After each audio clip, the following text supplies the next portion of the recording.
Well, this study and the device that's tested in this study really attempts to meet a large unmet need in the management of heart failure patients. In heart failure, we really don't have good tools for the remote assessment of heart failure clinical status, particularly knowing when our patients are becoming congested and at risk for heart failure hospitalization. Yeah, the Cordio HearO application uses very sophisticated voice processing and analysis technology as a measure for changes in lung fluid content or pulmonary congestion. And really, the premise is based on clinical observations. As clinicians, we know that when our heart failure patients become very sick and are admitted to the hospital, we can actually hear that in their voice. There are changes in their voice, sort of the breathlessness and the changes in speech pattern that are indicative of a congested state. Unfortunately, we're not with our patients every day. We don't listen to them every day or hear them every day. And our ears aren't quite sophisticated enough to detect very early changes in voice or speech as patients just begin that process of fluid accumulation in the lungs, ultimately leading to a heart failure event. So the HearO application uses very sophisticated methodologies in order to detect changes in lung fluid content early before they can be perceived either by the patient or by the clinician, and has the potential to alert us to an impending episode of heart failure decompensation.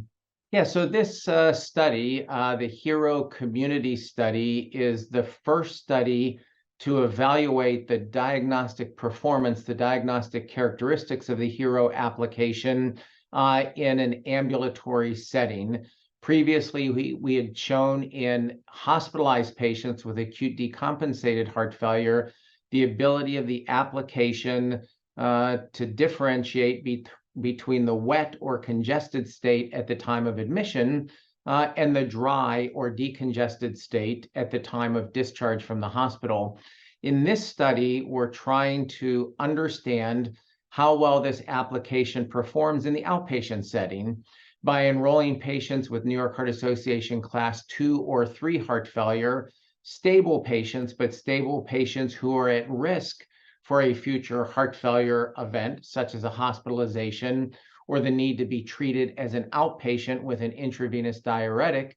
We're enrolling those patients, we're following them with daily assessments of their speech pattern, and then we are correlating changes in speech pattern to subsequent heart failure events, such as a heart failure hospitalization. And the system is really quite easy for patients to use. It's an application downloaded to their smartphone. It will run on either the Android or iOS operating systems. Each day, the patient simply speaks 5 standardized sentences. The sentences are presented on the smartphone screen to the patient. And then from there, that goes to a secure cloud-based platform where all of the magic occurs, the analysis occurs, and then the information indicating risk can be presented to the clinician in a very user-friendly way. So we're trying to sort out the sensitivity, specificity, false alert rate, just the overall diagnostic performance of this application in this HearO community study. Yeah, the key findings are, and I'll say preliminarily because the data is based on an interim analysis, but an interim analysis that has a lot of information in it. To date, we've enrolled 545 outpatients with chronic heart failure. The preliminary analysis focuses on the first 253 patients analyzed, and this represents about 660,000 voice recordings in these 253 patients taken on a day-to-day basis. We have seen so far 55 qualifying heart failure decompensation events. And in this population and among those events, we have demonstrated a sensitivity for predicting a heart failure event of 80%. So 44 of these 55 events have been accurately predicted by the HearO application. There have been 11 false negatives, so the false negative rate is about 18%. And we've seen on an annualized basis about 2.8 false alerts, false positives occur in the study to date.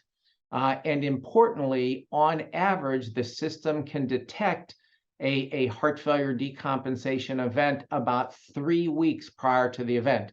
Now, this is a very important observation because it tells us that the system has the potential to detect heart failure decompensation events very early, such that there is a very broad window of opportunity for intervention that can potentially keep the patient well and avert or prevent a future heart failure decompensation event. The other thing that we saw in this study, because we also collected daily weights and daily oxygen saturation data, was that the HearO application performed much better than those measures. Currently, our standard of care for monitoring heart failure patients is the assessment of daily weight change. In this study, the sensitivity for daily weight change in predicting a heart failure decompensation event was only 35%, and there are about 3.6 false positives per year. Similarly, day-to-day assessment of O2 or oxygen saturation performed similarly poorly to daily weight monitoring. So we demonstrated not only the potential for high sensitivity and strong specificity of the HearO application, but in comparison to things that we now do in our heart failure patients, we also demonstrated the superiority. Yeah, so I think there are a couple of things that we have in mind to further validate this and then demonstrate its clinical utility. First of all, we'll complete this ongoing HearO community study, which is a study that's happening outside of the US. We have recently launched a similar study in the United States to serve as the basis for FDA regulatory approval of this system.